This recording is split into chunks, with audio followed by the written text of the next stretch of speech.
स्वागत बच्चों, modern English school के ई लर्निंग कार्यक्रम में आपका हार्दिक स्वागत है।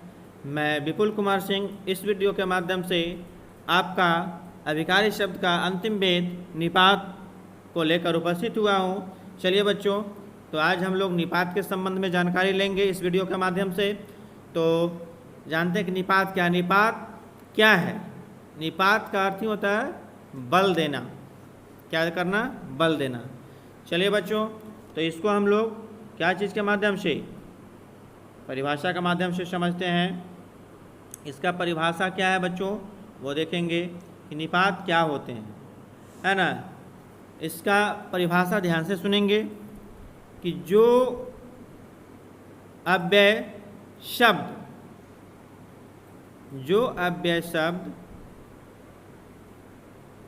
क्षमा करेंगे, जो अव्यय किसी शब्द के बाद लगकर, जो अव्यय शब्द किसी शब्द के बाद लगकर उसके अर्थ को बल प्रदान करते हैं, वे निपात कहलाते हैं। और निपात को अवधारक भी कहते हैं। निपात या अवधारक यानी बल। यह शब्द किसी बात पर जोर देने के लिए, बल देने के लिए प्रयोग किया जाता है। इसका और भी परिभाषा बच्चों इस तरह से हम लोग परिभाषित इसको कर सकते हैं। ध्यान से सुनेंगे इसका परिभाषा के अर्थ में विशेष बल देने वाले अव्यय शब्दों को निपात कहते हैं, या वे अविकारी या अव्यय शब्द निपात कहलाते हैं जो संज्ञा, सर्वनाम, विशेषण एवं क्रिया विशेषण के साथ प्रयुक्त होकर उस पर बल देने, उसे सीमित करने अथवा दूसरों के साथ मिलाने का काम करते हैं। उसे हम क्या कहते हैं? अभिकारी शब्द के ये निपात कहते हैं। पुनः एक बार बच्चों, कि वे अभिकारी या अव्यय शब्द निपात कहलाते हैं जो संज्ञा, सर्वनाम, विशेषण एवं क्रिया विशेषण के साथ प्रयुक्त होकर उस पर बल देने, उसे सीमित करने या दूसरों के साथ मिलाने का काम करता है। जैसे बच्चों न, नहीं, मत, काश, केवल, तक, ये सब आपका निपात है। ये सब शब्द जो है आपका क्या है? निपात है। इसके उदाहरण देखते हैं बच्चों निपात के। जैसे उसने मुझसे बात तक नहीं की। यहाँ पर देखिए तक है, जोर दे रहा है कि उसने मुझसे बात तक नहीं की। तक यहाँ जोर दे रहा है। टीचर आने भर की देर थी, सब शांत हो गए। यहाँ भर जोर दे रहा है। टीचर आने भर की देर थी, सब शांत हो गया। हमने ही यह कार्य पूरा किया है। ही। कल मेरा मित्र आएगा। कल मेरा मित्र आएगा। क्षमा करेंगे, कल मेरा मित्र भी आएगा। एक है देखिए कल मेरा मित्र आएगा, सामान्य वाक्य हो गया। एक है कि कल मेरा मित्र भी आएगा, यानी कि वो भी आएगा, जोर दिया जा रहा है यहाँ बच्चों, है ना। तो इस वाक्य में जितने बताए, इसमें तक, भर, ही, भी आदि शब्द अर्थ को बल प्रदान करता है, तो उसे ही निपात कहते हैं। चलिए बच्चों, इसमें निपात का कुछ प्रमुख विशेषता भी है, उसको हम लोग जान लेते हैं। बच्चों, निपात का अपना स्वतंत्र अर्थ होता है। निपात का अपना स्वतंत्र अर्थ होता है। दूसरा, संज्ञा, सर्वनाम आदि की भांति निपात का अपना कोई अर्थ नहीं होता। इसका स्वतंत्र अर्थ होता है। संज्ञा, सर्वनाम के जैसा इसका निपात का कोई अर्थ नहीं होता। तीसरा, निपात वाक्य अथवा वाक्यांश को अतिरिक्त अर्थ प्रदान करते हैं। क्या बच्चों? फिर से, निपात वाक्य अथवा वाक्यांश को अतिरिक्त अर्थ प्रदान करते हैं। चौथा, सहायक शब्द के रूप में प्रयुक्त होने के बावजूद निपात वाक्य के अंग नहीं होते हैं। फिर से सुनेंगे बच्चों कि सहायक शब्द के रूप में प्रयुक्त होने के बावजूद निपात का, है ना, निपात वाक्य का अंग नहीं होते हैं। अगला, वाक्य में प्रयुक्त होने पर निपात उसके संपूर्ण अर्थ को क्या करता है, प्रभावित करता है। हाँ, क्या वाक्य में प्रयुक्त होने पर निपात क्या करता है, उसके संपूर्ण अर्थ को। अब उदाहरण के माध्यम से देखिए इसको समझते हैं कैसे। एक ही शब्द अर्थात एक ही निपात अगर वाक्य में अलग अलग जगह प्रयोग अगर किया जाए तो उसका अर्थ भी परिवर्तित हो जाता है, बदल जाता है। तो बच्चों देखिए उदाहरण के माध्यम से हम समझते हैं पहले कि रवि ने मुझे मारा। क्या, रवि ने मुझे मारा। देखिए यहाँ पर रवि ने सामान्य है, अब यहाँ के रवि ने ही मुझे मारा, तो ये तो जोरदार वाक्य हो गया, बल इसमें लग गया। अब देखिए इसी में रवि ने ही मुझे मारा, यहाँ पर देखिए रवि ने मुझे ही मारा, यहाँ पर क्या है, रवि ने मुझे ही मारा। और वही वाक्य को हम देखिए उसमें प्रयोग क्या करते हैं कि रवि ने ही मुझे मारा। वाक्य को ध्यान से सुनेंगे बच्चों। पहला कि रवि ने मुझे ही मारा, तो यहाँ पर मुझे ही मारा और किसी को नहीं मारा। और दूसरा में कि रवि ने ही मुझे मारा, तो रवि के अलावा और किसी ने नहीं मारा। इससे ये स्पष्ट होता है कि रवि ने के अलावा और कोई मुझे नहीं मारा, जबकि पहला में है कि मुझे ही मारा और किसी को नहीं मारा। इसी का एक और उदाहरण लेते हैं बच्चों, तो समझ में आएगा कि रवि ने मुझे मारा ही है, रवि ने मुझे मारा ही है। इसमें है कि सिर्फ मारा ही है, कुछ और नहीं किया। तो देखिए अगर अलग अलग जगह एक ही निपात का प्रयोग करते हैं तो उसका अर्थ में भी परिवर्तन हो जाता है। पुनः एक बार दोहरा देते हैं बच्चों, आप लोगों को इसके माध्यम से समझ में आएगा कि रवि ने मुझे ही मारा। इससे साफ जाहिर हो रहा है कि मुझे ही मारा और किसी को रवि नहीं मारा है। दूसरा वाक्य है कि रवि ने ही मुझे मारा, तो इसमें क्या है बच्चों कि रवि के अलावा किसी और को नहीं मारा।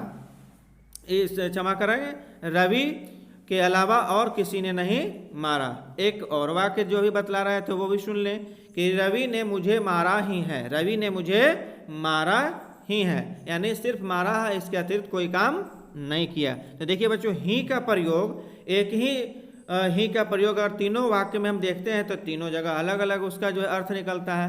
तो इसलिए आपका ये एक ही निपात का अगर वाक्य में अलग अलग जगह प्रयोग किया जाता है तो उसका अर्थ में भी परिवर्तन होता है, बदलाव होता है। ये बच्चों आपका निपात था, है ना। निपात के कुछ वैसे हम लोगों को इसमें पाठ में पढ़ना नहीं है विशेष, लेकिन इसके भी भेद होते हैं, है ना। इसके भेद भी होते हैं जो थोड़ा सा हम लोग देख लेते हैं। इसके भेद कितने हैं वो थोड़ा सा हम लोग देख लेंगे कि निपात के कितने भेद हैं। तो निपात का 9 भेद हैं। वो क्या है, स्वीकृति बोधक निपात, स्वीकृति बोधक निपात। इसमें है कि स्वीकार करने की जहाँ बात आ रही हो, हाँ जी हाँ, ये स्वीकृति बोधक निपात कहलाता है। यानी कि वैसे अव्यय शब्द जो स्वीकार करने के ज्ञान देता हो या बोध कराता हो वे स्वीकृति बोधक निपात कहलाता है। हाँ जी हाँ। नकार बोधक, जिसमें है कि जी नहीं, नहीं, ये आपका नकार बोधक है, उसमें नकारता है लोग। निषेध बोधक निपात, इसमें है कि मत, कोई भी काम है कि मत करो, ये नकार बोधक हो गया। जिस अव्यय शब्द से या जिस अव्यय शब्द से यानी जिस निपात से अवधारक से मत का बोध हो तो निषेध हो गया, है ना। आपका किसी में है कि प्रश्न पूछे जाने की बात आती है, जिस निपात से वे प्रश्न बोधक निपात कहलाते हैं। आपका है कि जिसमें आश्चर्य की बात हो, जिस निपात से हमें आश्चर्य यानी बल देने का तो काम करता ही है, इसको पहले बता दिए बच्चों कि जिसमें है ना काश या क्या रहे तो विस्मय बोधक हो जाता है, आश्चर्य की बात हो जाती है। तुलना बोधक निपात, उसमें है कि तुलना किया जाता है सुंदरता का या कुरूपता का, किसी प्रकार का। राम सा सुंदर, मोहन सा सुंदर, मोहन सा कुरूप आदि, ये सब तुलनात्मक बोधक या तुलना बोधक निपात के अंतर्गत आते हैं बच्चों। 7वां है अवधारणा बोधक निपात, जैसे इसमें है कि ठीक, करीब, लगभग, तकरीबन, ये सब जहाँ आते हैं ये आपका अवधारणा बोधक निपात कहलाते हैं, है ना।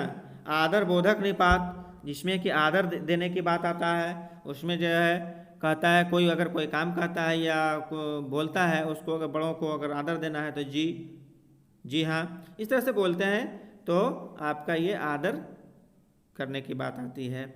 आगे है बल प्रदायक बोधक निपात, यानी तो, ही, भी, तक, सिर्फ, केवल, ये सब आपका क्या है, बल प्रदायक, बल देने वाला, प्रदान करने वाला निपात कहलाता है। बच्चों इसका मुख्य रूप से हम लोगों को पढ़ना था क्या है इस पाठ में, विशेष रूप से इसमें हम डाल दिए इसको, है ना, ताकि आप लोगों को ये भी पता चल जाए। हालांकि इसमें पढ़ना नहीं है विशेष, हम लोग को सिर्फ इसकी जानकारी लेनी थी, है ना। तो चलिए बच्चों आगे हम लोग इसका कुछ और भी उदाहरण देख लेते हैं। ऐसे तो उदाहरण देख चुके हैं कि उनकी कीर्तन से लौटने की आशा भी नहीं थी। देखिए यहाँ पर है कि इस वाक्य में उनकी कीर्तन से लौटने की आशा भी नहीं थी, इसमें भी जो है आपका निपात है। और आपका है कि आज की तालीम भी इसी दौड़ में, तालीम मतलब ज्ञान या शिक्षा होता है बच्चों, आज की तालीम भी इसी दौड़ में या में साथ दे रही है। आज की जो समय है तो उसी में कहता है कि आज की तालीम, आज की शिक्षा या ज्ञान भी इसी दौड़ में साथ दे रही है। तो यहाँ भी देखिए भी का प्रयोग किया गया है, बल देने का प्रयोग किया गया बच्चों, यानी ही, भी, तो, भर, मात्र, तक आदि ये सब निपात प्रमुख निपात हैं। प्रमुख निपात इसमें क्या क्या बच्चों, ही, भी, तो, भर, मात्र, तक, ये सब प्रमुख निपात है। ऐसे और भी होते हैं जो अभी बतलाया भेद के अंतर्गत, लेकिन मुख्य जो है आपका यही होता है, ही, भी, तो, भर, मात्र, तक। और भी अगर उदाहरण लेना चाहेंगे तो हम दे सकते हैं बच्चों, है ना। इसमें है कि वह उसे जानता भर है, वह उसे जानता भर है, मतलब जानता ही और कुछ नहीं है ना। तो का देखते हैं कि मैं विद्यालय तो गया था, मैं विद्यालय तो गया था, इसमें कि मैं विद्यालय तो गया था, इसमें जोर दे रहा है कि मैं विद्यालय गया था, एक नहीं मैं विद्यालय तो गया था, तो यहाँ जोर देने का है। अब ही का है, आपको बताए ही है पहले, वह कल ही आया है, कोई और दिन नहीं, कल ही।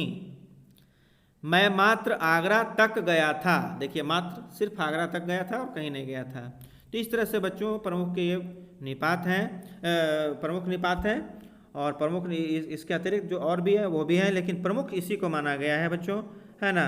और वैसे भी बता दिए हैं कि प्रमुख विशेषक निपात का कोई अपना लिंग वचन नहीं होता है, ये स्वतंत्र होते हैं, है ना बच्चों। चलिए तो इसमें हम लोग को इतना ही पढ़ना था इसके कि निपात क्या है, निपात का अगर एक ही वाक्य में अलग अलग प्रयोग किया जाए तो उससे क्या प्रभाव पड़ता है उसके संबंध में जाने हम लोग, है ना। फिर मुख्य निपात है कौन वो भी देखिए बतलाया मैंने, है ना। उसके परिभाषा मैंने 2-3 प्रकार से बताया, वो उसको आप ध्यान से सुनकर इसको अपने उत्तर पुस्तिका में लिखेंगे बच्चों, है ना। इसकी प्रमुख विशेषता क्या है वो भी मैंने बतलाया बच्चों, वो भी आप लोग अपने उत्तर पुस्तिका में लिख लेंगे, है ना। और इसमें मैंने इसके क्या कहते हैं भेदों को भी मैंने बतला दिया, इसलिए कि ज्ञान हो, लेकिन अभी विशेष इसमें विस्तृत पढ़ना नहीं था, इसलिए हम थोड़ा सा में ही संक्षिप्त में इसको जानकारी आपको देते निकल गए। इसकी विस्तृत जानकारी के लिए अगले पाठ में क्षमा करेंगे, अगले कक्षा में या जब इसकी ज़रूरत होगी तो हम लोग पढ़ेंगे। इसमें इतना ही पढ़ना था, इसलिए मैंने इसके भेदों को विस्तृत परिभाषित नहीं किया, जानकारी नहीं दिया। चलिए बच्चों, तो जितना मैं नहीं बतलाया इसका परिभाषा, इसका अर्थ में परिवर्तन हो, वाक्य में अलग अलग प्रयोग होने से इसका अर्थ में क्या परिवर्तन होता है वो मैंने बतलाया, इसके परिभाषा को मैंने बतलाया। फिर आपका इसका प्रमुख विशेषताएं हैं वो भी मैंने बतलाया। इन तमाम प्रमुख या महत्वपूर्ण बिंदुओं को अपने उत्तर पुस्तिका में अंकित कर मेरे पर्सनल नंबर पर भेज देंगे, अवश्य भेजेंगे। चलिए बच्चों, तो आशा है कि इस वीडियो में आपको निपात क्या है ना, इसके वाक्यों में अलग अलग प्रयोग होने से क्या परिवर्तन होता है ना, फिर इसकी प्रमुख विशेषताएं क्या, ये सारी चीज़ों को मैंने इसमें जानकारी दिया है। भेदों को भी मैं संक्षिप्त में मैंने बतलाया है, चूँकि हम लोग को पढ़ना विशेष नहीं है इस पाठ में, इसलिए मैंने विशेष नहीं बनाया, है ना। अगर पढ़ना रहा था विस्तृत रूप से तो विस्तृत मैंने इसमें किया होता, लेकिन इसीलिए नहीं किया कि हम लोग को विशेष पढ़ना नहीं है ना। चलिए बच्चों, तो इस वीडियो में इतना ही। यदि किसी प्रकार का कोई दिक्कत हो तो आप पूछने के लिए स्वतंत्र हैं, है ना। तो चलिए बच्चों, आज के लिए इतना ही, धन्यवाद।